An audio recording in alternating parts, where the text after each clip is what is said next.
échouent? Pourquoi ceux qui sont mariés vont au niveau du divorce? Pourquoi il y a des incompréhensions de lutte au milieu de nous? Pourquoi il y a des disputes? Alors que clairement la parole de Dieu nous dit que là où il y a l'Esprit de Dieu, il y a la liberté. Quand on parle de liberté, logiquement on doit plus trouver de violence au milieu de nous. Pourquoi monsieur ne peut plus faire confiance à sa femme et pourquoi la femme ne peut pas faire confiance à son époux? Pourquoi nous nous jetons à tout moment, en toute petite seconde, dans le téléphone de nos partenaires pour chercher à savoir ce qu'ils font? Pourquoi pour certains, les téléphones ne sont pas dans les maisons, mais il y a un deuxième téléphone dans les bureaux parce qu'on ne veut pas que notre épouse sache ce qu'on fait? Pourquoi il y a tant de cachotterie au milieu de nous alors que nous sommes un peuple chrétien? Pourquoi nos familles échouent, sachant qu'on a quelqu'un de primordial, de principal dans nos vies, que nous adorons tous les jours? Pourquoi ma bénédiction tarde tant à venir? Et pourtant je prie pour cette situation depuis longtemps. Pourquoi je ne vois pas la mère de Dieu? Et on finit par se poser cette question. Les païens qui ne sont pas avec nous, qui n'adorent pas Dieu, on les voit me suivre sans même prier. C'est Dieu qui est au milieu de nous, est-il injuste? Est-ce que ça vaut la peine de rester à l'église? Il faut aller trouver nos païens et ensuite, pour certains, aller boire du sang, aller se laver, aller faire des choses bizarres. Et pour certains qui ont la crainte de Dieu, ils finissent par dire, Seigneur, je continue à croire qu'un jour tu vas transformer en vie. Mais plus on continue à croire, plus on a l'impression que le fardeau s'alourdit et qu'il n'y a pas de solution. Toutes ces questions sont posées au milieu de nous. Et je crois que parmi ces questions qui ont été posées, tu as certainement une ou deux questions que tu te poses. Mais je vais te donner un secret ce matin. La personne qui peut mieux répondre aux questions que tu te poses est la personne du Saint-Esprit. Aujourd'hui, les gens ne savent plus chercher le Saint-Esprit. Soit vous ne voulez pas le chercher, soit vous avez peur de vous connecter à lui, soit vous ne voulez pas faire de nouvelles découvertes avec la personne du Saint-Esprit, soit vous vous en foutez complètement de lui, soit vous voulez mener votre vie sans qu'il ne soit le gestionnaire de votre vie. Il y a des personnes qui sont chrétiennes, qui sont des personnes responsables, leaders, mais qui ne veulent pas que le Saint-Esprit gère leur vie. Parce qu'accepter que le Saint-Esprit gère votre vie, voyez-vous, ce n'est pas une chose facile. Parce que lorsqu'il commence à gérer votre vie, il commence à mettre des limites dans ce que vous faites. Et personne n'aimerait une vie limitée. Parce qu'accepter une vie limitée, c'est être comme prisonnier. Donc le Saint-Esprit a des exigences. Et si vous n'êtes pas enseigné église sur la personne du Saint-Esprit et vous avez décidé de donner votre vie au Seigneur, de mourir dans la foi chrétienne, vous allez échouer lamentablement dans votre foi. Parce qu'il n'y a pas de foi sans le Saint-Esprit. Il n'y a pas de maturité spirituelle sans le Saint-Esprit. Vous ne pouvez pas grandir dans votre foi et ne pas tenir pour compte la personne du Saint-Esprit. Donne-moi un amen, je pense. Tu ne peux pas évoluer dans ta vie et ne pas tenir compte sur la personne du Saint-Esprit. Hier, je parlais à l'un des fils de la maison et je t'ai de lui dire qui est venu des étrangers et puis on a eu des échanges. Je t'ai de lui dire ceux qui sont à l'extérieur qui font des affaires, ils savent sur qui compter. Ils ont des énergies vers qui ils vont. Ils savent où ils connaissent bien leurs sources. Pour certains que nous envions, on les voit vraiment dans des grandes détentes, dans des grandes choses, dans des grands vols et autres. Mais c'est des sacrifices énormes. Il y a certains qui ont dû sacrifier leurs femmes, sacrifier leurs enfants, sacrifier leurs mamans pour arriver là. Donc il a fallu à leur niveau une certaine intimité avec le diable. Il a fallu pour certains un sacrifice énorme avec le diable. Donc quand vous voyez quelqu'un, je dis pour certains, vous voyez des personnes réussir. Pour certains, il faut comprendre que le sacrifice a été assez fort. Ils ont payé le sacrifice. Mais toi qui te dis chrétien, quand tu arrives à l'église et que tu es assis, si tu ne te sacrifies pas pour chercher à comprendre, à connaître que la personne du Saint-Esprit, on va dire que ta vie spirituelle serait comme une vie diminuée, une vie morte. Une personne, quand bien même vivante, qui vient à l'église, en fait, qui est morte. Ce qui fait le chrétien, c'est le Saint-Esprit. Ce qui fait toi, c'est le Saint-Esprit. Ce qui fait ta force, c'est le Saint-Esprit. Ce qui fait ton miracle, c'est le Saint-Esprit. Ce qui fait ton témoignage, c'est le Saint-Esprit. Ce qui fait ton élévation, c'est le Saint-Esprit. Ce qui fait ta croissance, c'est le Saint-Esprit. C'est le Saint-Esprit.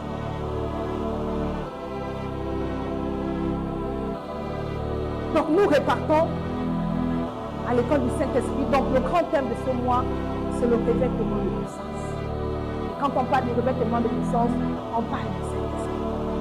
Comme sous-thème ce matin de cette première semaine, que je vais continuer à détacher mercredi, arrêt sur la personne du Saint-Esprit. Un arrêt sur la personne du Saint-Esprit. J'ai mon fils de Togo qui prend son véhicule et il n'a plus de carburant, il fait l'arrêt où? Aidez-moi, il fait son arrêt où? Pourquoi la station? Y a-t-il un autre endroit que la station qui puisse mieux le servir? Non. S'il doit prendre le carburant qu'on voit dehors, vous savez ce que ça va coûter à son véhicule. Arrêt sur la personne du Saint-Esprit. Et là, le Togo s'arrête à la station parce qu'il veut prendre du carburant pour son véhicule. Il y a également des arrêts sur les membres. Plusieurs d'entre nous ne sont plus de ces mondes parce qu'ils ont fait un arrêt au niveau de la mort. Et lorsqu'il y a eu cet arrêt au niveau de la mort, pour certains, vous le savez bien, certains sont auprès du Christ, d'autres ont déjà choisi le niveau de la fin. Certains se sont arrêtés au niveau de l'échec. Parce que ça n'a pas fonctionné à un niveau bien précis, c'est l'échec et puis on est assis là. On est assis. Plusieurs d'entre vous ont des stations d'arrêt. Mais au-delà de toutes ces stations d'arrêt église, je voudrais vous arrêter sur la station principale, la station du Saint-Esprit. Et certainement, cette station du Saint-Esprit, si tu la saisis bien, elle te sortira de ta station pour t'amener à la nouvelle station. Quelqu'un comprend? Si vous prenez un coquillage, bien lorsque vous allez tout au bord de la mer, vous allez voir des coquillages. Et il y a des coquilles qui sont vides, qui nous servent de décoration. Vous êtes d'accord avec ça? Belles, qui servent de décoration. Il y a également des chrétiens qui sont beaux, des chrétiennes qui sont belles, mais qui servent de décoration. Écris ça. Parce qu'en écrivant en sortie d'ici, tu te diras et tu prendras la décision de ne pas faire partie de ceux qui sont beaux, qui servent de décoration. Et toute ta vie, tu diras, Seigneur, je refuse d'être parmi ceux qui servent de décoration. Il y a des chrétiens qui servent de décoration, coquille extérieure, très jolie. Mais lorsque vous rentrez dans leur cœur, ils sont pourris. Pourris par des problèmes, pourris par la persécution, pourris par la pauvreté, pourris par la sorcellerie, pourris. Pour le Saint-Esprit n'agit. Et je prie le Seigneur que ton intérieur soit joli. Qu'il la soit ainsi. 1 Corinthiens 3, à partir du verset 2. Je vous ai donné du lait à boire, non pas la viande, car vous ne pouviez pas encore la supporter, et même maintenant encore vous ne pouvez pas. C'est l'apôtre Paul qui parle. Il dit, je vous ai donné du lait à boire, non pas de la viande. Vous ne pouvez pas supporter la viande. Vous êtes encore au niveau du lait. Et en théologie, on parle de bébé spirituel. Quand un enfant naît, on lui donne du lait, on ne lui donne pas de la viande. Pour qu'il ne soit pas malade. Voyez-vous, lorsque vous arrivez à l'église le dimanche, on est en masse le dimanche. Mais au milieu de nous, il y a des bébés spirituels. Au milieu de nous, il y a des bébés spirituels qui sont au niveau du lait. Et parfois, on tient un certain langage théologique qui n'a rien à voir avec votre niveau. Et vous grandissez comme vous forcez, mais vous n'avez jamais été bébé en amont. On tue votre croissance spirituelle.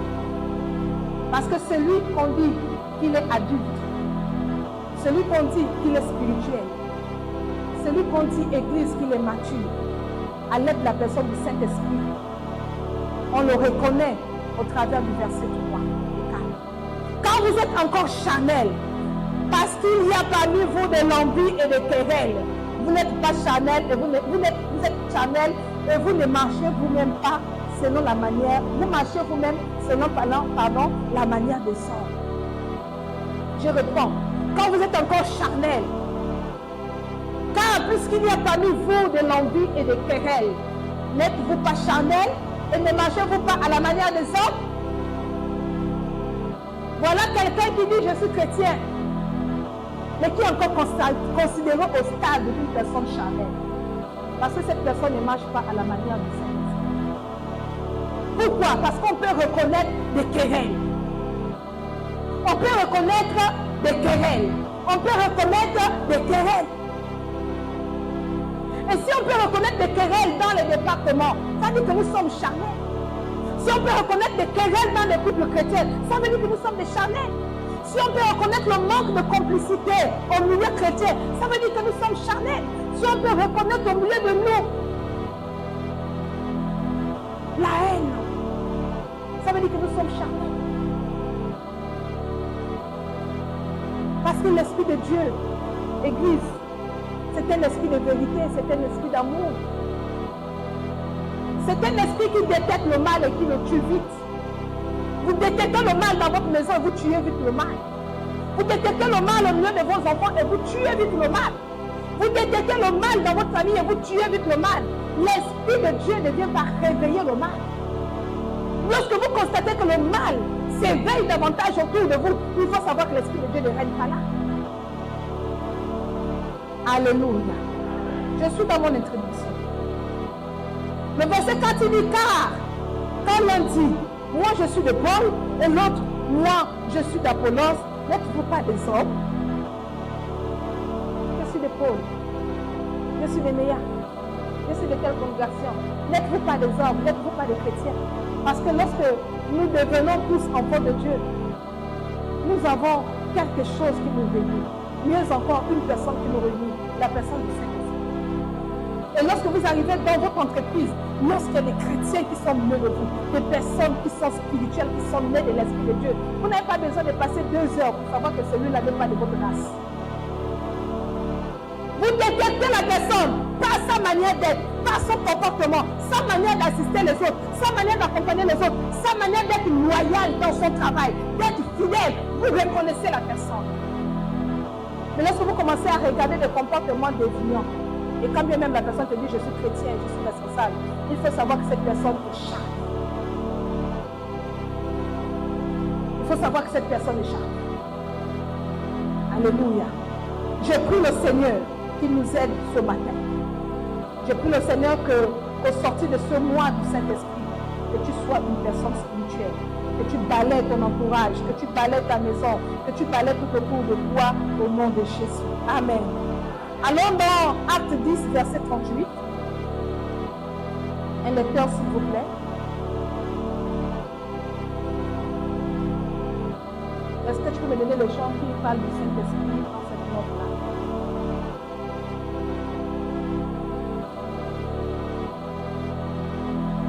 Acte 10, verset 38. Est-ce qu'on peut s'élever pour honorer le Saint-Esprit?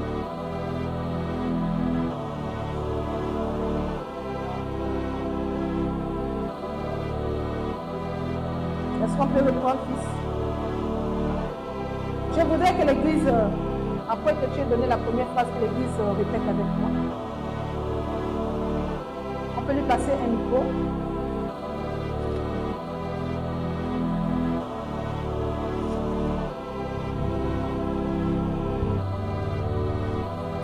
Vous savez comment Dieu accorde le Saint-Esprit.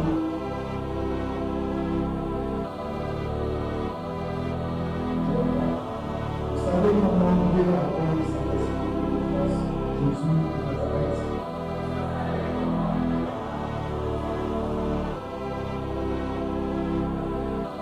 Il allait au milieu de Dieu.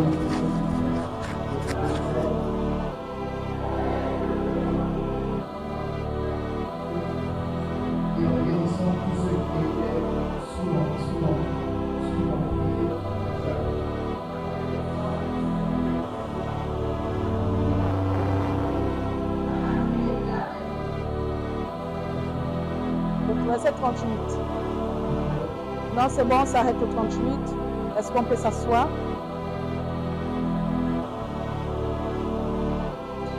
Quand on parle du Saint-Esprit, ça nous amène à parler de la doctrine du Saint-Esprit. Et je vais commencer par ceci. Comment certaines personnes définissent ce qui est la personne du Saint-Esprit? Certains disent que le Saint-Esprit est une énergie positive,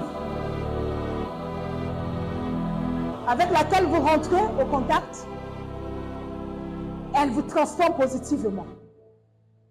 Puisque c'est une énergie positive, cette énergie amène des sensations fortes. Vous pouvez sentir cette énergie. Vous pouvez transcender avec cette énergie. Vous pouvez aimer avec cette énergie. Ça, c'est la première théorie qui est donnée en ce qui concerne la personne du Saint-Esprit. Il parle d'énergie positive, une énergie forte, une énergie divine. Et la deuxième interprétation qui est donnée en ce qui concerne la personne du Saint-Esprit, on nous dit que le Saint-Esprit est une personne. Si c'est une personne, ça veut dire que cette personne vit. Elle est différente de l'énergie. L'énergie n'est pas une personne. L'énergie est une force. Et si nous partons sur la base de la personne, ça veut dire que la personne vit. La personne est visible. On peut toucher la personne, on peut communiquer avec la personne vous parle, vous écoutez la personne, à nouveau vous parlez avec la personne. Et de ce fait, Église, je voudrais que vous supprimiez la première interprétation de la personne du Saint-Esprit, où on dit que le Saint-Esprit est une énergie. Le Saint-Esprit n'est pas une énergie. Ne le dites jamais dans votre langage que j'ai senti l'énergie. Je suis au contact de l'énergie.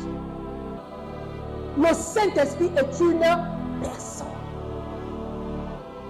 Dans la loi de la Trinité, on dit Dieu le Père, Dieu le Fils, Dieu le Saint-Esprit. Donc pour nous, chrétiens charismatiques ou pentecôtistes, nous sommes sur la deuxième interprétation où nous disons que le Saint-Esprit est une personne.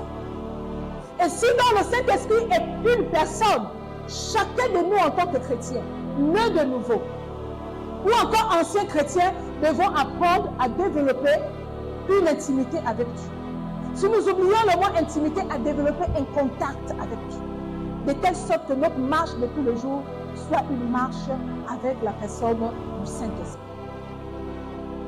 Ici au verset 38, il est dit, Jésus qui était de Nazareth comme Dieu l'a oint de l'Esprit Saint et de puissance.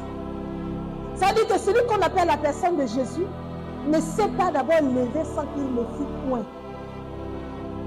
Premier constat. Jésus qui était de Nazareth, on décrit bien Jésus qui est une personne, qui était de Nazareth, fils de Marie et de Joseph, qui avait pour paternité Joseph. Avant qu'il ne commence l'exercice de ses fonctions, il a été d'abord oint. Ça veut dire qu'il n'est pas rentré au contact d'une énergie. C'est une personne qui l'a ointe. L'énergie ne oint pas. Il a été oint de quoi? Il a été oint de l'Esprit Saint. Donc l'esprit qui se trouve chez les chrétiens n'est-ce pas un esprit maudit? N'est pas un esprit qu'on va prendre au boutique, n'est pas un esprit qu'on va prendre au djembé, n'est pas un esprit qu'on va prendre dans les loges, n'est pas un esprit qu'on va prendre dans les initiations quelconques. Non, c'est un esprit qui vient d'en haut, qui vient de Dieu. Faites la différence entre ce qui s'est passé dans nos rites et ce qui se passe dans le christianisme. Pourquoi je le dis? Parce que plusieurs personnes qui ont été initiées quelque part, qui ont transcendé quelque part, qui ont vu le monde de l'autre côté, lorsqu'ils arrivent à l'église, ils reproduisent la même chose sous effet, disant que c'est le Saint-Esprit. Parce que les manifestations peuvent sembler être les mêmes, mais l'esprit qui travaille n'est pas le même. Les manifestations peuvent sembler être les mêmes, mais l'esprit qui travaille n'est pas le même. Celui qui a été initié, il va venir transcender, il fait ces choses. Mais vous allez voir que lorsque le Saint-Esprit rentre vers une personne, lorsque la personne du Saint-Esprit commence à travailler vers une personne, la personne peut également manifester. La personne peut également transcender. Maintenant, reste à voir le discernement. Quel est l'esprit qui est là-dedans? Donc, Jésus a été oint, pas seulement d'esprit. Parce que vous pouvez être oint de l'esprit et ne pas être oint de puissance. Oui. Jésus n'a pas seulement été oint de l'esprit, mais il a été également oint de puissance. Deux choses. Être oint de lui. Avoir l'esprit de Dieu et avoir la puissance, c'est deux choses. Vous avez l'esprit de Dieu, mais il n'y a pas de manifestation de puissance. Donc Jésus a reçu cela. Il a reçu ce vêtement-là. Il a été oint du Saint-Esprit, il a été oint de puissance. Je prie le Seigneur que tu sois oint de Jésus du Saint-Esprit, pardon. J'ai pris le Seigneur que tu sois également loin des puissances. Je me répète, que tu sois loin du Saint-Esprit, que tu sois également loin des puissances. Quand on est loin des puissances, Église, le joug tombe.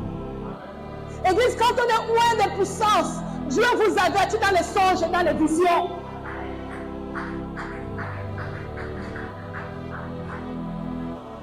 Je vais te donner encore ce conseil. Si tu veux acclamer, acclame bien. Si tu ne veux pas de ça, va.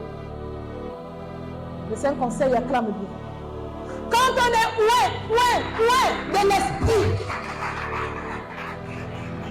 on doit être loin de puissance. Il y a des gens qui sont loin de l'esprit, mais qui ne sont pas loin de puissance. Écoutez, Église, écoutez. Le sujet théologique que je soulève là, il est assez sérieux. Et merci de me prendre au sérieux. Pourquoi la sorcellerie rentre dans l'église? Pourquoi les pasteurs vont partiser avec le diable? Pourquoi certains prennent des mouchoirs? Pourquoi les pasteurs couchent avec les fidèles pour que les dîmes entrent? Pourquoi les pasteurs assujettissent les fidèles? Pourquoi il y a des prophéties au sein de nos églises? Tout simplement parce que les personnes ont été un jour ouëtes, mais elles n'ont pas reçu le revêtement de puissance. On est obligé de mentir sur les prophéties, de mentir sur les prophéties.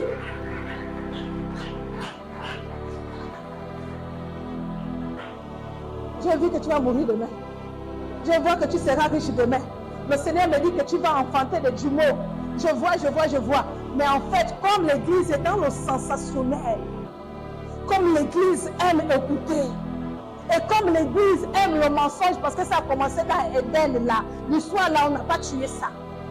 Nous voilà maintenant, amen, amen, il te ment. J'ai dit, il te ment. Il y a du mensonge aujourd'hui dans nos assemblées. Pourquoi? Parce que les gens ne sont plus loin de l'esprit et de puissance. Il y a du mensonge aujourd'hui au niveau des leaders. Pourquoi? Parce que les gens refusent de rentrer au contact de la personne du Saint-Esprit. Parce que cette personne est très exigeante.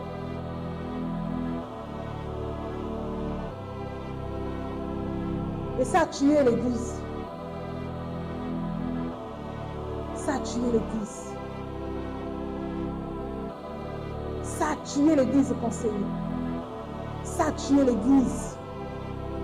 Le sujet dont je suis en train de soulever là, c'est ce qui fait que quand on n'a pas trouvé la guérison arrêtée du ciel, on se retrouve arrêté de souffrir.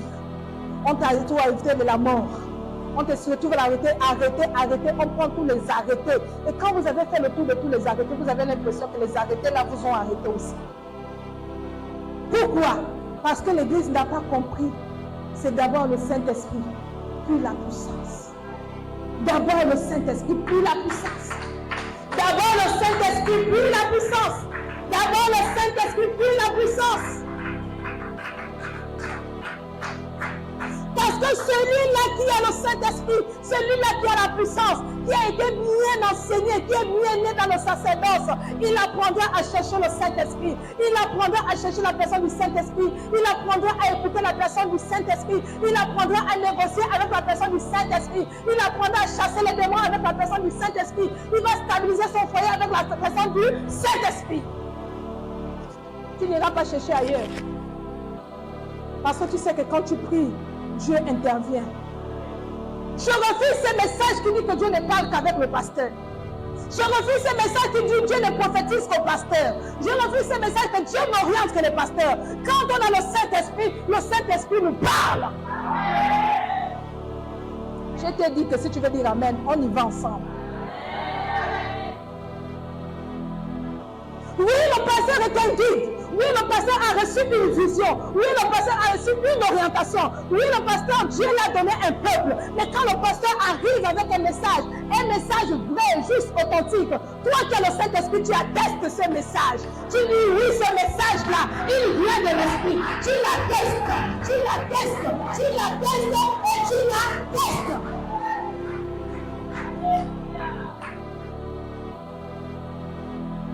Parce que le Saint-Esprit en toi te dit, est-ce que tu comprends ce qui vient de la bouche de ma servante? Mais lorsque toi, tu es né de l'esprit, et que le pasteur est né de l'esprit, mais sauf que toi, tu n'es pas loin de puissance, tu commences à rentrer en contradiction avec le message. Est-ce que c'est Dieu qui parle? Mon frère, va te chercher ailleurs. Ma soeur, va te chercher ailleurs. Parce que ce qui vient de Dieu ne se contredit pas. Ce qui vient de l'esprit ne se contredit pas. Ce qui naît de l'esprit ne se contredit pas. Ça ne se contredit pas. Église, nous avons une seule chose, c'est l'esprit. Nous avons l'esprit. Et le rôle du pasteur est d'encadrer pour que les enfants ne s'égarent pas. Le rôle du pasteur, c'est de fortifier pour que les enfants ne se perdent pas. Le rôle du pasteur, c'est de fortifier. Le rôle du pasteur, c'est de former pour sortir des leaders, pour que les personnes lui ressemblent, pour que les personnes fassent comme lui fait. Le rôle du pasteur, c'est d'élever. Le rôle du pasteur, c'est de stabiliser. Mais le pasteur qui vient diviser, le pasteur qui vient coucher avec ta femme, le pasteur qui vient coucher avec ton enfant, le pasteur qui le fait, il n'est pas pasteur.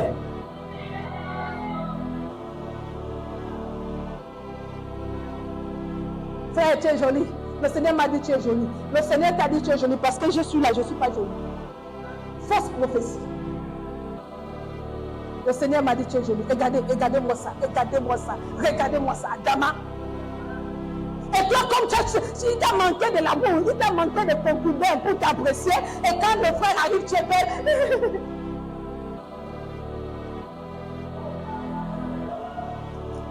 Quelqu'un nous aide ce matin. Que Dieu nous aide ce matin. Que Dieu nous aide ce matin. L'Esprit de Dieu ne se contredit pas. Nous disons que le Saint-Esprit est une personne. Non, j'écoute des histoires drôles. Des histoires drôles. Vous savez, j'ouvre cette parenthèse, je vais revenir sur la personne du Saint-Esprit. Et je vais prendre assez de temps pour enseigner sur le Saint-Esprit. Même si nous restons à deux. Mais il faudrait que ça soit toi qui restes. On vous ment trop. Moi, si j'étais une menteuse, je vous mentirais tous les jours. Tu vas voir quelqu'un qui arrive qui dit, maman, Dieu n'a rien à... Tu ne me vois pas. Maman, oh, quoi? Ce que j'ai dit là, Dieu t'a déjà vu.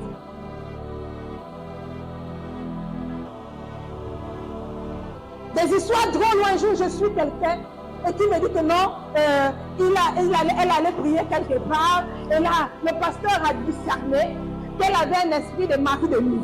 Ok? Ça, nous connaissons, non? Incube et succube. Tout à fait normal. Et après, le pasteur a dit, je veux chasser cela. Mais pour que ça sorte, la parole de Dieu déclare dans le livre de Genèse, l'homme était nu et la femme était nue. Et cette nudité-là, veut dire que c'était le pasteur et la fidèle. Et quand ils sont allés ensemble, l'esprit de mari de nuit est sorti.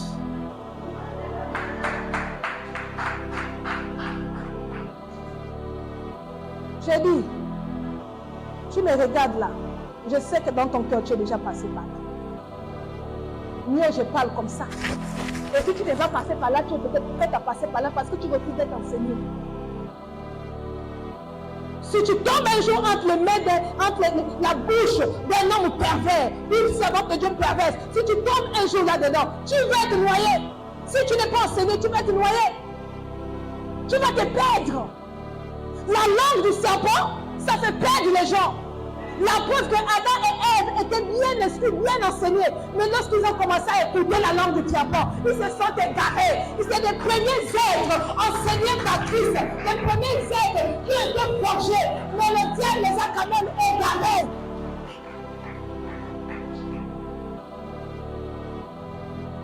Les gens qui sont loin de l'esprit fuient le péché. Les gens qui sont loin de l'esprit, c'est-à-dire que quand le péché, même quand, c'est-à-dire qu'ils ont la haine du péché. Ils détestent le péché. Ils ont la haine du mal. Ils ont peur du mal. Les gens qui sont loin de l'esprit. Vous savez comment Dieu m'a traumatisé, je vais vous dire. Mon foyer n'a jamais été un jardin. Et j'étais très jeune. Belle en plus. Et quand j'allais dehors, les hommes m'appréciaient. Mais tellement que j'ai chassé les démons. Et quand on me dit tu es belle, j'ai dit oui, je suis belle.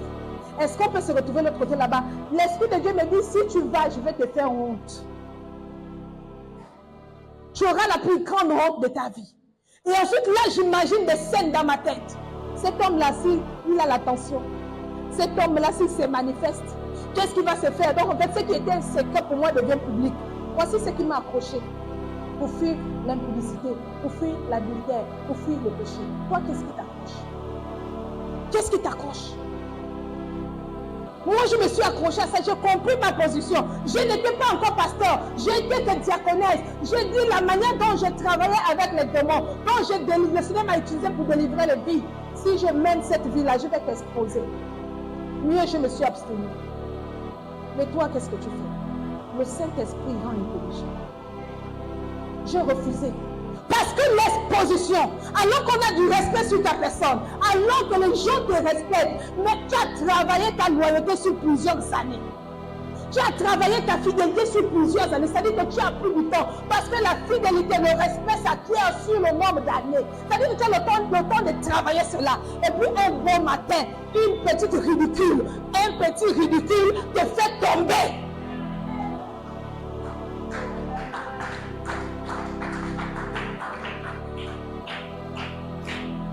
Je disais, arrête sur la personne du Saint-Esprit. Tu ne vas pas aimer ce message-là, mais tu vas être transformé par ça. Arrête sur la personne du Saint-Esprit.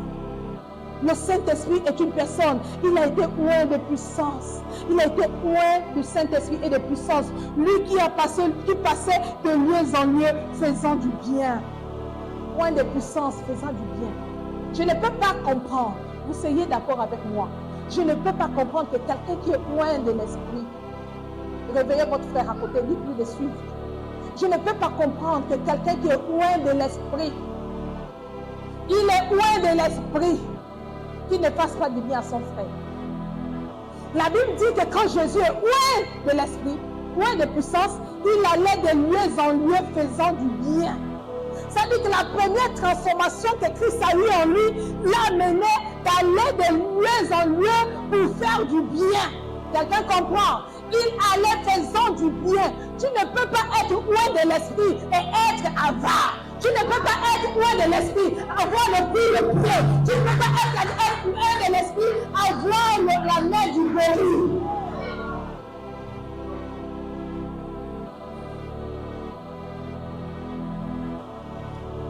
C'est pas si c'est la même Bible.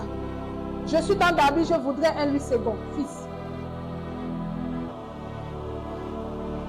Loin de l'esprit et de puissance. Lui qui passait de lieu en lieu, faisant du bien. Darby, c'est quelle version? Louis II.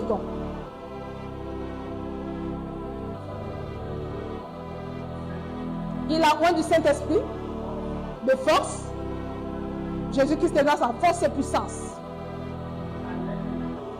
Il allait de lieu en lieu, virgule. C'est ça? Virgule. C'est bien ça? Tu confirmes? Non. Est-ce que tu confirmes qu'il y a une virgule? Oui, est-ce que tu confirmes que sur ta Bible, il y a une virgule? Reste avec moi. Il allait de lieu en lieu. Il est d'abord comment? Loin. Il est loin de quoi? Du Saint-Esprit. Et ensuite, loin de quoi? De puissance. C'est la même chose. Et quel est l'impact derrière ça? Quand il est loin, quel est l'impact? Il n'est pas resté chez lui. Il n'est pas resté madame mariée. Il n'est pas resté monsieur le marié. Il n'est pas resté enfant d'eux. La Bible nous dit tellement que la puissance de Dieu était en lui, il a commencé à se déplacer, aller de lieu en lieu, faisant du bien. Dis à ton frère, de lieu en lieu, faisant du bien. De lieu en lieu, on y va. Fais attention à celui qui a la bouche fermée. Fais attention, observe-le aujourd'hui. De lieu en lieu, faisant du bien. Aujourd'hui, vous allez les reconnaître. Ce n'aime pas le bien. De lieu en lieu, faisant du bien. Virgule. Il y a une virgule. Ça veut dire que celui qui me dit ce matin que je suis loin de l'Esprit de Dieu, je suis loin de puissance, la première orientation, c'est quoi? C'est faire du bien aux autres. faire du bien à son frère, faire du bien à sa femme, faire du bien à ses enfants, faire du bien aux voisins, faire du bien à son église. Il va de mieux en mieux, faisant quoi? Du bien. De mieux en mieux, faisant quoi? Du bien. Aidez-moi à dire amen. Donnez-moi 3 amen bien. Si tu es venu, ajoute-moi ta main. Quelqu'un peut dire merci Seigneur. Je vois ma délivrance et ma transformation. Ouais, l'esprit, il fait du bien. Il arrive le dimanche, ma soeur, tu vas bien. Mon frère, tu vas bien. Mais ce n'est pas dit que quand tu vas vers des personnes faire du bien, ces personnes-là t'attendent avec le sourire. Ce sont des personnes qui sont malades émotionnellement. Ce sont des malades, des personnes qui ont été brûlées. Ce sont des personnes qui sont perdues. Donc quand tu vas vers cette personne, ne t'attends pas que la personne te dise merci. Elle va même t'insulter. Mais ce qui brûle en toi, c'est pour venir annoncer Christ. Ce qui brûle en toi, c'est de donner le pain. Ce qui brûle en toi, c'est d'apporter de l'eau. Faisons quoi? Du bien. Monsieur, on fait du bien. Madame, on fait du bien. On ne va pas avec des intentions derrière. Intention derrière, intention pour coucher la sœur, intention pour coucher le frère, intention pour coucher l'enfant d'autrui. On va pas avec l'intention d'escroquerie. Non. On dit faisant du bien. La parole est claire. Faisant du bien. Et la suite. Merci. Et guérissant tous ceux qui étaient sous l'emprise du diable.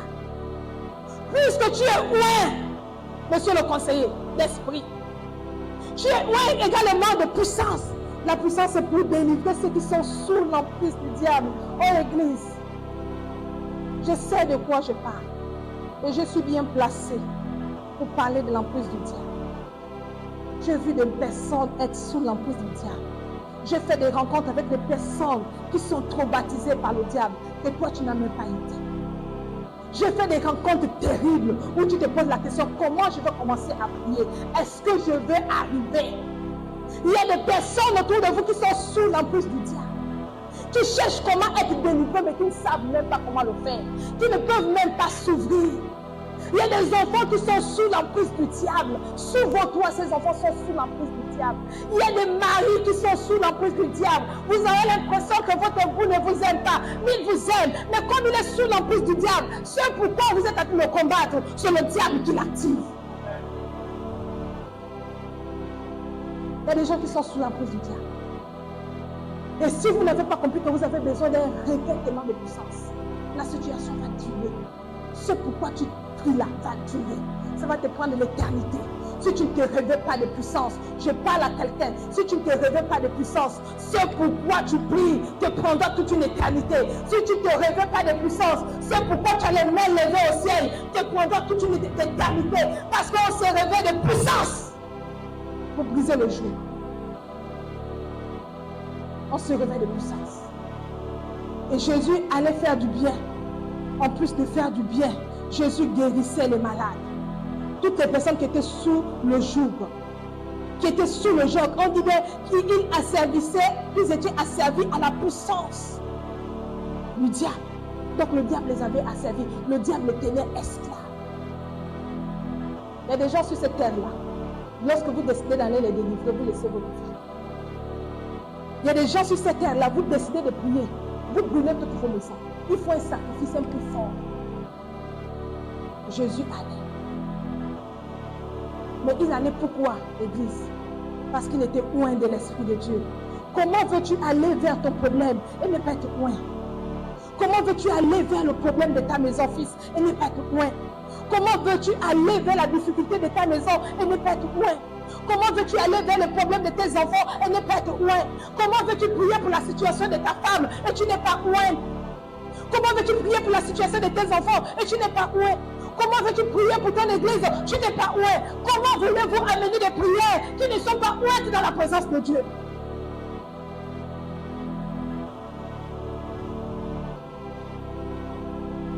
Quand le diable agite le sang, suivez ça.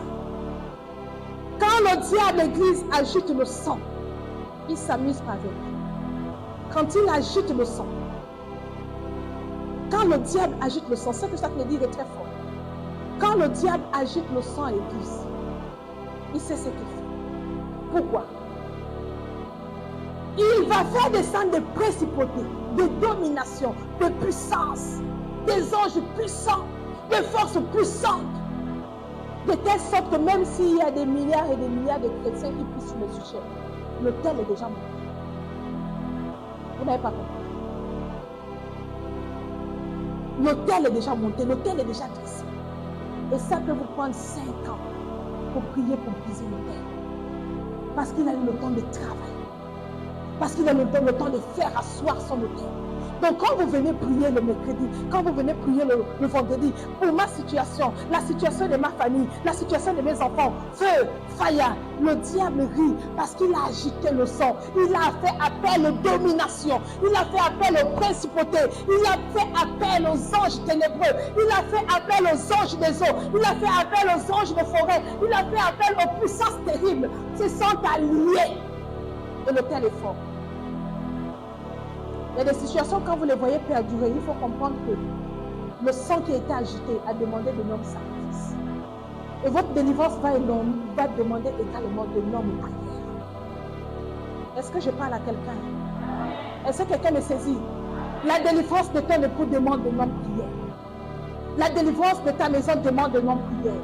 Et si tu as compris ça, tu ne peux pas dire je suis fatigué.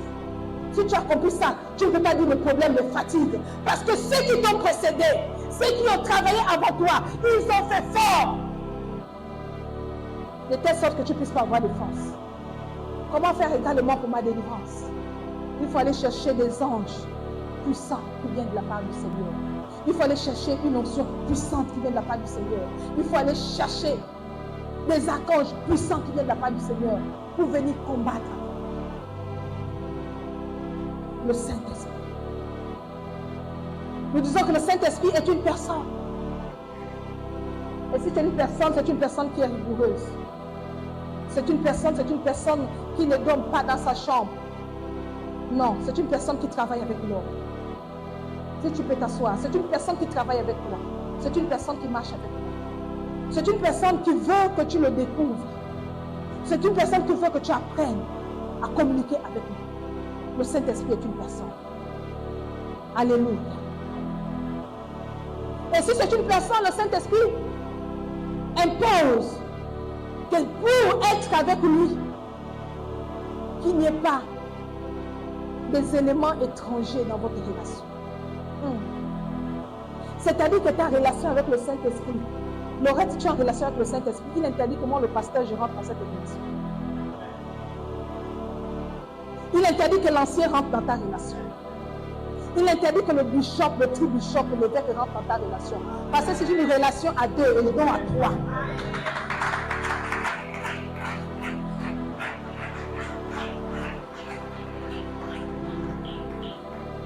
Il te tient par la main. Et ensuite vous marchez ensemble. Dans cette relation, je n'ai pas le droit de rentrer. Dans ton intimité, le pasteur n'a plus sa place. Le pasteur se retire. Parce que là, tu es en train de parler avec Dieu. Une relation forte. Mais puisque c'est une personne qui est exigeante, c'est une personne qui voudrait que nous collaborons avec lui, il y a des erreurs que nous faisons.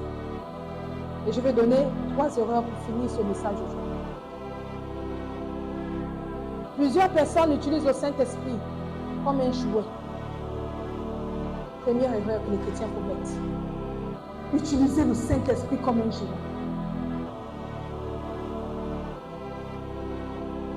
Ne commettez pas l'erreur d'utiliser le Saint-Esprit comme un jouet. Comme un jouet. Je vais m'expliquer pourquoi les gens utilisent le Saint-Esprit, mais comment les gens utilisent le Saint-Esprit comme un jouet. Un pasteur qui va coucher, un responsable qui va coucher avec sa fidèle, parce qu'il veut la garder dans l'église, c'est utiliser le Saint-Esprit comme un jouet. Un qui va venir te donner des fausses prophéties alors qu'il connaît ça ta vie. Et il prend ça comme acquis. Il utilise le Saint-Esprit comme un jouet. Un qui a écouté ton histoire dehors et il arrive au niveau de l'église, il dit, Dieu m'a dit. Dieu m'a dit que c'est un jouet. Ne prenez pas le Saint-Esprit comme un jouet. C'est une personne qui parle. C'est une personne qui oriente. C'est une personne qui témoigne de lui. C'est une personne qui motive. Le Saint-Esprit n'est pas un jouet.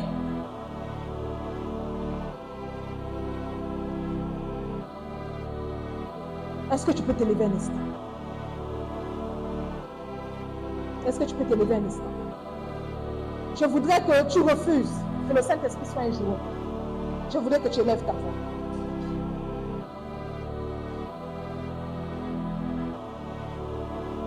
Élève ta voix bien. Élève ta voix bien. Selon moi du Saint-Esprit.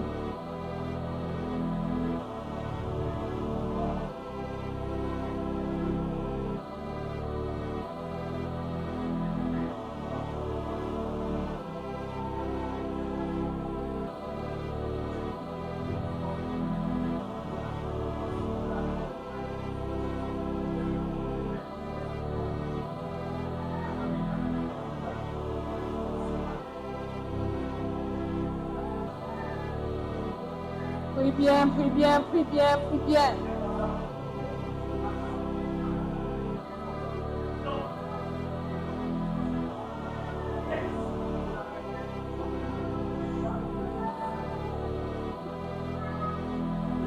Est-ce que tu peux bien prier? Nous parlons du Saint-Esprit.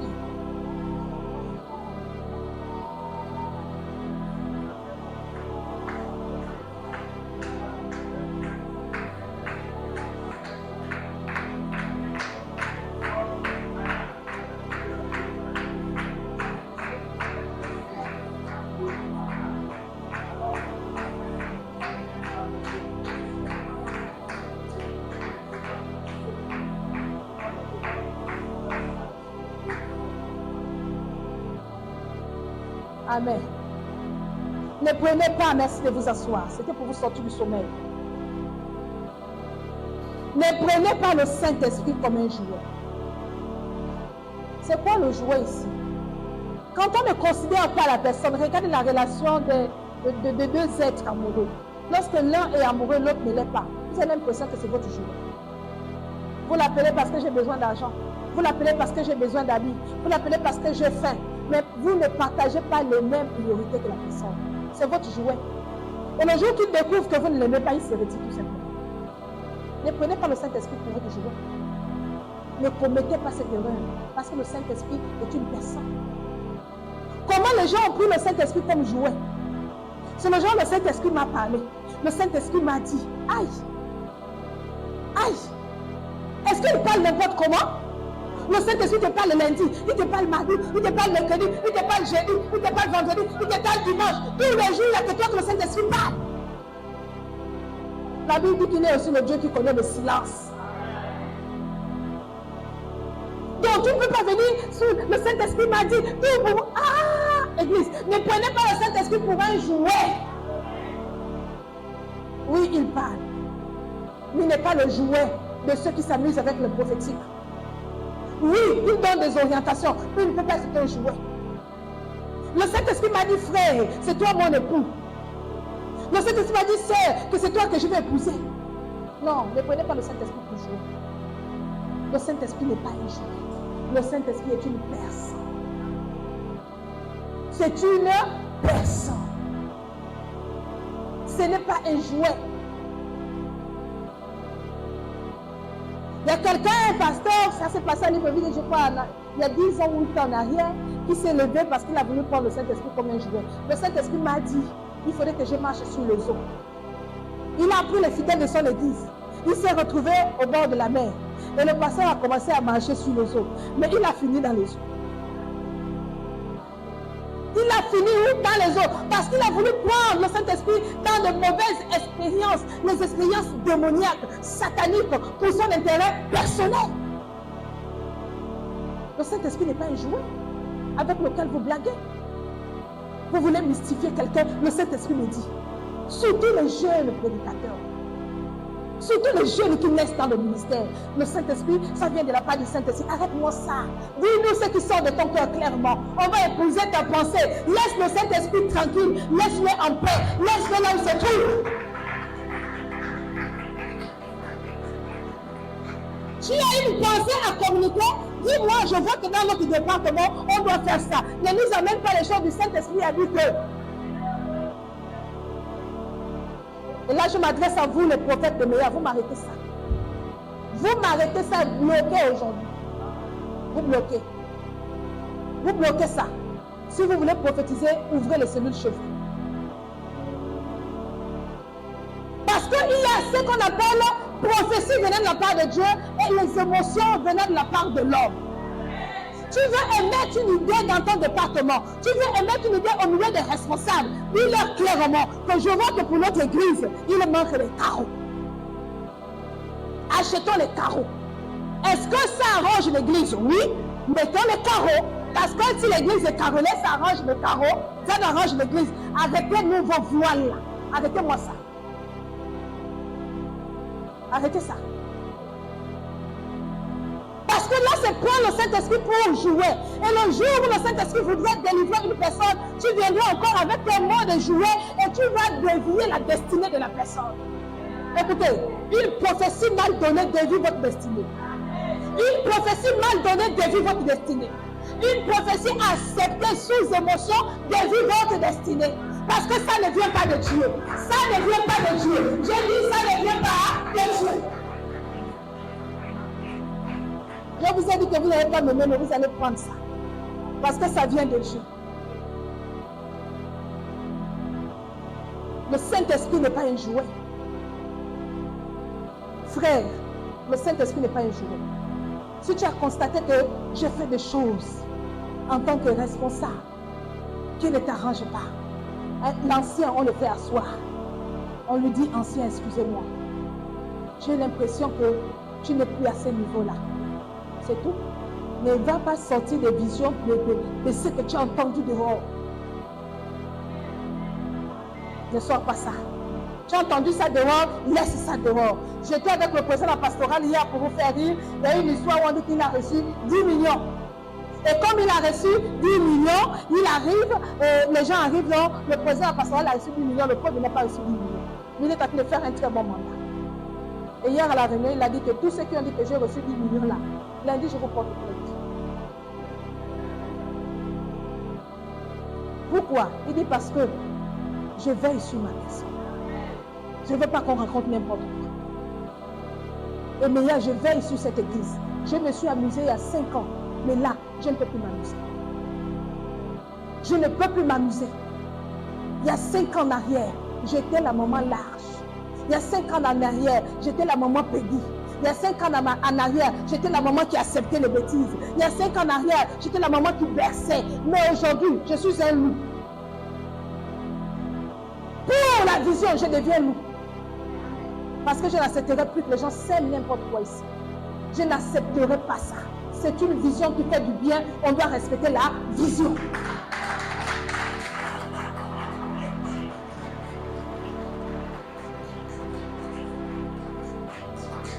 Quelqu'un dit Amen. Quelqu'un dit Amen bien. Oui, le Saint-Esprit est une personne. Puisque nous parlons de la Trinité, on le voit dans le livre de Matthieu 28-29, c'est une référence biblique. Le Saint-Esprit est une personne. Et étant une personne, n'allez pas faire du Saint-Esprit un jouet. Prenez le deuxième point. Certaines personnes ont peur de la manifestation du Saint-Esprit. Vous voulez bien que le Saint-Esprit vous utilise, mais vous avez peur. Vous avez peur des visions que vous voyez, elles sont très profondes. Alors que tu as les yeux fermés sans que tu n'aies demandé. Mais tu peux voir des choses terribles. Tu peux lire la vie de quelqu'un. Des choses que tu n'as pas demandé à Dieu, il commence à te montrer cela. La peur, Seigneur, est-ce que je suis capable? Je suis capable de contenir cela. Je suis capable de voir cela. La peur de responsabilité. Non, j'ai ma famille, j'ai mes enfants. Non, non, non, Saint-Esprit, il ne faut pas m'utiliser. La peur des responsabilités. La peur de perdre les biens de ce monde. La peur de vous détacher des biens de ce monde. La peur. Oui, ça arrive à tout le monde. La peur des responsabilités. Est-ce que je suis prêt? Seigneur, est-ce que je suis prêt pour que tu m'utilises? Que tu me montres des choses comme ça? Seigneur, est-ce que je suis prêt pour prier pour les malades? Et quand je pose les mains, je sens que la personne tombe. Non, non, non, non, non. Seigneur, pardon. Quitte chez moi, va chez Paul. Oui. Il y a des gens qui n'ont pas avancé avec le Saint-Esprit parce qu'ils ont peur. Ils ont peur des manifestations. Ils ont peur de ce qu'ils voient. Ils ont aussi peur de ce que les gens vont dire d'eux. Toi aussi, tu es devenu serviteur de Dieu. Toi aussi, tu as maintenant les visions. Toi aussi, tu vois. Toi aussi, tu pries à Meya. Toi aussi, toi aussi, même toi, là, tu es maintenant au protocole. Toi aussi, tu as la sécurité. Toi, la peur. Et voyez-vous, la peur est un frein par rapport à l'onction. Dieu veut vous utiliser, mais vous avez peur. N'ayez pas peur si Dieu veut vous utiliser. N'ayez pas peur du regard des gens.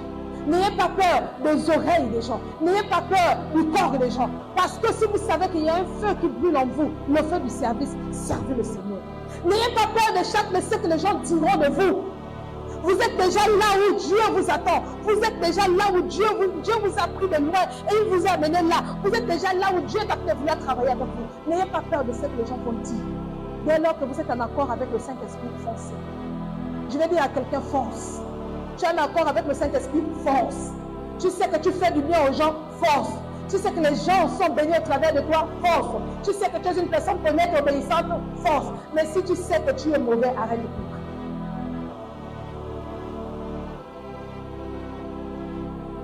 Quelqu'un dit Amen. Quelqu'un dit Amen bien. Et pourquoi ça disparaît? Pourquoi ça disparaît? On y va, Amen. La peur. La peur de faire la rencontre avec la personne du Saint-Esprit. Ajoutez la peur. Également, il y a les échanges que vous avez eus entre vous. Tu as été avec quelqu'un dans la rue, avec un collègue au bureau, et puis qui t'a traumatisé par ces expériences.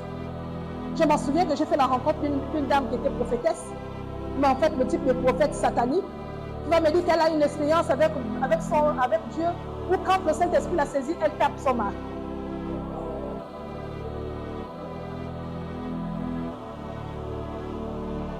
Quand je sens le Saint-Esprit arriver, je parle en langue. Je ne prie jamais en français. Je parle qu'en langue. Et puis quand ça me prend, je dois taper sur le dos de mon mari pour que ça parte. Je dis, hein?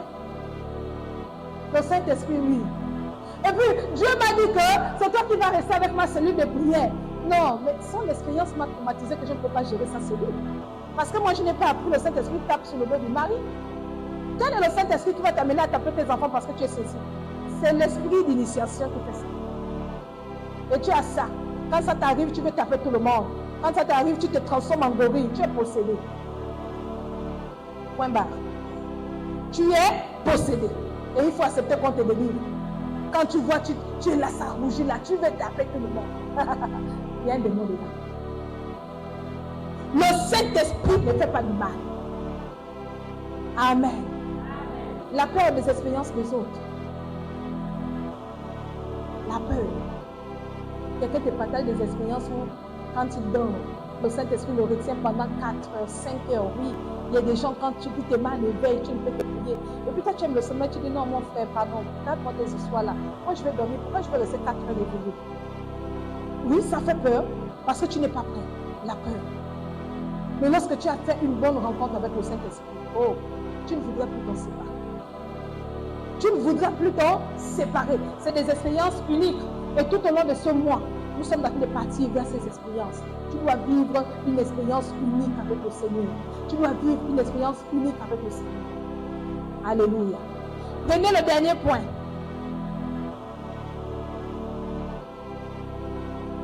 Certains attirent l'attention sur eux. Les heureux. Il a guéri le paralytique. C'est maintenant lui le propriétaire de la guérison. Il a guéri l'aveugle. C'est lui le propriétaire de la guérison. Il a donné à quelqu'un le travail. C'est lui le propriétaire. Il a prié pour quelqu'un le travail. C'est lui le propriétaire. Et chaque fois, je l'ai vu au milieu des pasteurs. Je vais taire le nom de cet homme de Dieu, il est connu dans la vie. Un dimanche matin, il s'est levé. Il a dit, je vais voyager, j'ai besoin d'1 million. Et il a ciblé ses fils dans l'église. 100 000, 100 000, 100 000, 100 000. Et il y a un qui était tout au bout, qui a voulu se cacher. Bon, il blaguait en fait, comme pouvoir embêter son père. C'était l'un de ses meilleurs fils même dans la maison.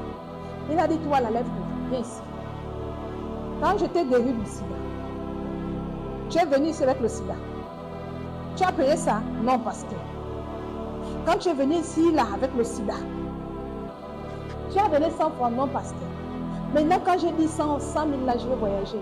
Donc, quand je t'ai délivré de ton sida, là, donc tu sais que tu peux venir. Il a appelé sa femme, viens. Je vous ai délivré du sida, non? Oui, pasteur, l'église a dit.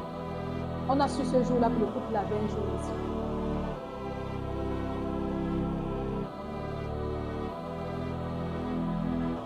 Parce que le pasteur voulait voyager. Et pour si peu, il a pris le sida des enfants, il a mis ça. Et tout le monde a su ce jour-là que l'église avait, le couple avait le sida. Et il a dit au fils que là où je vous parle là où je vous parle là, je vous parle là, si vous ne me déposez pas les 1 million là, le sida devient de vous.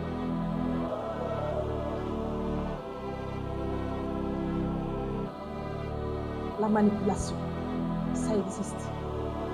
Amen. La manipulation existe, oui. Mais il y a encore le reste des serviteurs de Dieu qui soient vrais. Il y a encore des serviteurs de Dieu qui craignent le Seigneur. Il y a encore des serviteurs de Dieu qui servent le Seigneur. Oui, quand tu viens dans mon cabinet, je te dis tu montes un hôtel. Je te dis si c'est 1 million, tu vas te dire 1 million. Je te dirai pas le Saint-Esprit m'a dit, sauf si j'ai reçu la part du Seigneur. La parole de Dieu déclare qu'il faut faire un vœu. Tu fais un vœu à hauteur de combien? C'est quoi ton vœu? Oui. Parce que l'homme de Dieu vit de son service. Je me suis sacrifié avec mon bac plus 1000. Et toi, tu ne t'es pas sacrifié, je t'enseigne. Je dois vivre, manger, grosse, faire belle. La parole est claire à ce niveau. Donc, à ce niveau, vous ne pouvez pas dire que les pasteurs sont des escrocs. S'il n'y a pas les gens pour prêcher, et tout le monde va travailler à Sogara, qui va prêcher l'évangile? Personne. Donc, à ce niveau, c'est clair et que c'est justifié. Mais quand on rentre dans des choses qui ne sont pas claires, il faut avoir un esprit de discernement. Donc, il y a des erreurs qu'on fait, ne pas attirer l'attention sur. N'attirez pas l'attention sur votre personne. Des gens qui discutent, j'ai vu ça, des gens qui discutent le micro, alors que l'autre est en train d'intervenir. Certaines personnes discutent le micro. J'étais dans une église, il était en train d'intervenir et puis c'était son heure pour parler. Machin te tourne entre nous, les serviteurs de Dieu. Tu vois l'autre, il arrache notre micro et puis la soeur reste comme ça. Oh! Pour sa gloire, parce que c'était son heure pour qu'il passe. On sait que la prophétesse qui était en train d'intervenir faisait, il y avait déjà le mouvement de l'esprit. C'est pour une cause que nous sommes venus. Ce sont des erreurs à ne pas faire. Des erreurs à ne pas faire. Attirer la gloire sur votre personne. Le Saint-Esprit vous utilise, restez calme. Le Saint-Esprit vous utilise, restez calme. Je termine en disant ceci que lorsqu'on a commencé ici, c'était dans la boue. Lorsqu'on a commencé ici, les voitures s'est gaspillées de l'autre côté. Lorsqu'on a commencé ici, on voyait les serpents rentrer et sortir. Lorsqu'on a commencé ici, il n'y avait rien de bon à attirer le regard.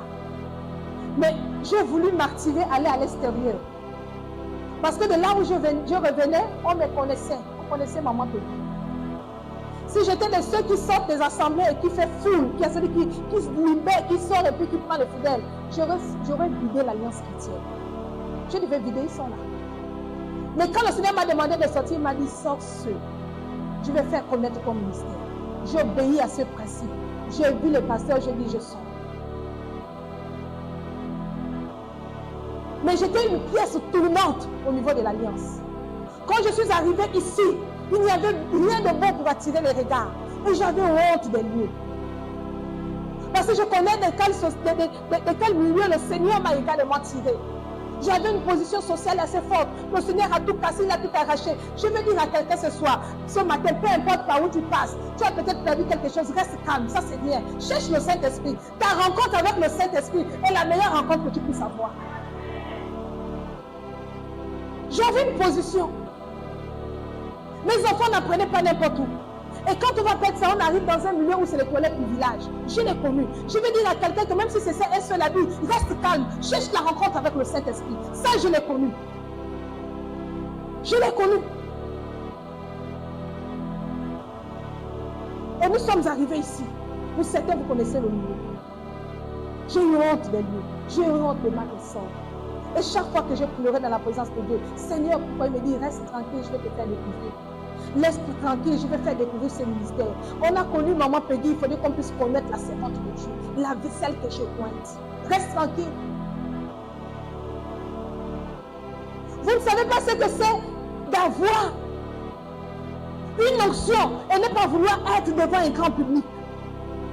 Parce que tu sens que tu as le potentiel, tu veux sortir, tu veux organiser des grands programmes. Et l'Esprit de Dieu te dit, c'est pas le moment. J'ai connu ça. C'est pas le moment, tu ne sens pas. Il y a des enfants qui ont voulu payer des salles. Et il me dit, ne pars pas. Mais nous sommes passés à 6 ans. Aujourd'hui, 6 ans. Dieu a rendu mon nom grand dans Port-Gentil. Ce n'est pas de l'orgueil.